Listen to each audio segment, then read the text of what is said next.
तो चलिए नजर डालते हैं आज की टॉप 10 हेडलाइन पर।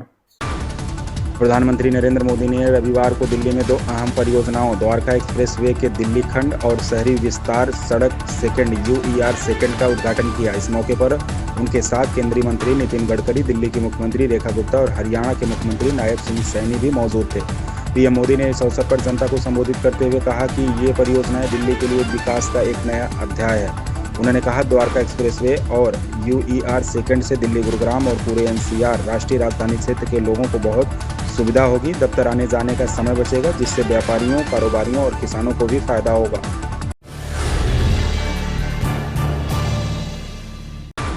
मुख्यमंत्री योगी आदित्यनाथ ने पिछले 8 वर्षों में 38 बार भगवान कृष्ण की नगरी मथुरा का दौरा कर यह स्पष्ट कर दिया कि काशी अयोध्या के बाद अब उनका मथुरा पर फोकस है। सर्वाधिक बार मथुरा आने का यह रिकॉर्ड सनातन आस्था के प्रति उनकी सरकार के गहरे सम्मान और समर्पण को दर्शाता है। काशी और अयोध्या की तरह ही अब मथुरा भी योगी सरकार के विकास के केंद्र में आ गया है। सीएम योगी ने अपने कार्यकाल में काशी का 160, अयोध्या का 85 और मथुरा का 38 बार दौरा किया। यह आंकड़ा बताता है कि सत्ता में आने के बाद धार्मिक स्थानों वाले शहरों की तरफ उनका ज्यादा फोकस है।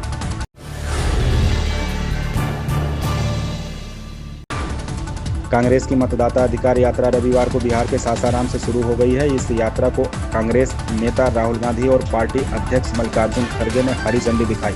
इस मौके पर राष्ट्रीय जनता दल राजद के प्रमुख लालू प्रसाद यादव और नेता तेजस्वी यादव भी मौजूद थे। मतदाता अधिकार यात्रा के कार्यक्रम में बोलते हुए तेजस्वी यादव ने भारतीय जनता पार्टी भाजपा पर जमकर हमला बोला। उन्होंने कहा कि भाजपा चुनाव आयोग से वो काम करवा रही है जो वे खुद नहीं कर सकते।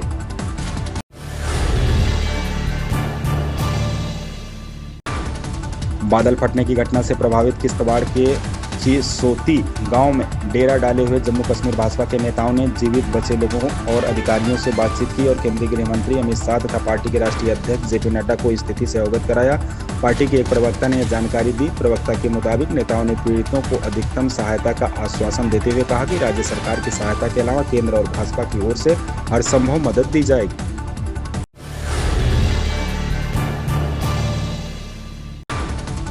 लोकसभा में नेता प्रतिपक्ष राहुल गांधी कथित वोट चोरी के खिलाफ रविवार से यहां वोटर अधिकार यात्रा शुरू करेंगे, जिसमें बिहार के पूर्व उप मुख्यमंत्री तेजस्वी यादव और विपक्षी गठबंधन इंडिया के कई अन्य नेता शामिल होंगे। कांग्रेस के पूर्व अध्यक्ष की इस यात्रा में बिहार में मतदाता सूचियों के विशेष गहन पुनरीक्षण एसआईआर के मुद्दे को भी उठाया जाएगा। इस यात्रा में 16 दिन में 30 जिलों में कुल 1300 किलोमीटर की दूरी तय की जाएगी।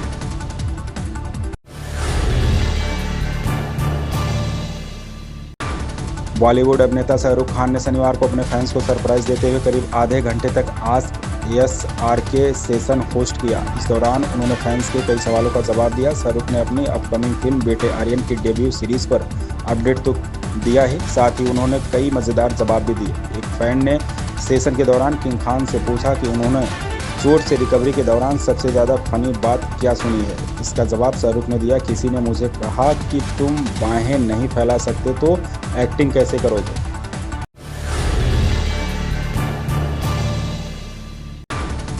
प्रधानमंत्री नरेंद्र मोदी ने आज राष्ट्रीय राजधानी क्षेत्र एनसीआर में लगभग 11,000 करोड़ की 2 महत्वपूर्ण परियोजनाओं का उद्घाटन किया।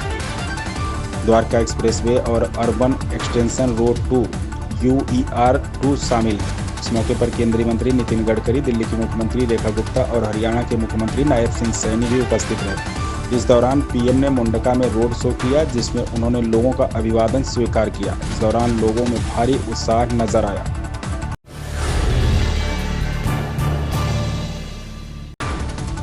अमेरिकी राष्ट्रपति डोनाल्ड ट्रंप ने कहा कि यूक्रेन को रूस के साथ युद्ध खत्म करने के लिए समझौता कर लेना चाहिए। अलास्का में रूसी राष्ट्रपति व्लादिमीर पुतिन से मुलाकात के बाद ट्रंप ने यूक्रेन के राष्ट्रपति वोलोडिमीर जेलेंस्की से यह बात कही। एक सूत्र के अनुसार इस बैठक में पुतिन ने एक शर्त रखी। उन्होंने कहा कि अगर यूक्रेन पूरा डोनेट्स्क प्रांत रूस को सौंप दे तो वे ज़्यादातर मोर्चों पर सैनिकों की तैनाती रोक देंगे। डोनेट्स्क एक औद्योगिक क्षेत्र है और रूस के मुख्य लक्ष्यों में से एक रहा है। हालांकि जेलेंस्की ने पुतिन की इस मांग को ठुकरा दिया। बता दें कि रूस पहले से ही यूक्रेन के करीब 5वें हिस्से पर कब्जा कर चुका है।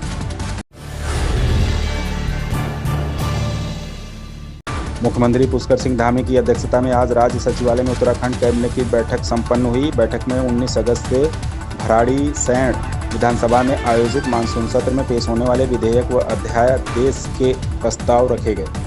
बैठक में निर्णय लिया गया कि प्रदेश में उत्तराखंड अल्पसंख्यक शिक्षा प्राधिकरण का गठन किया जाएगा। इसके लिए विधानसभा सत्र में उत्तराखंड अल्पसंख्यक शैक्षिक संस्थान अधिनियम 2025 विधेयक लाया जाएगा।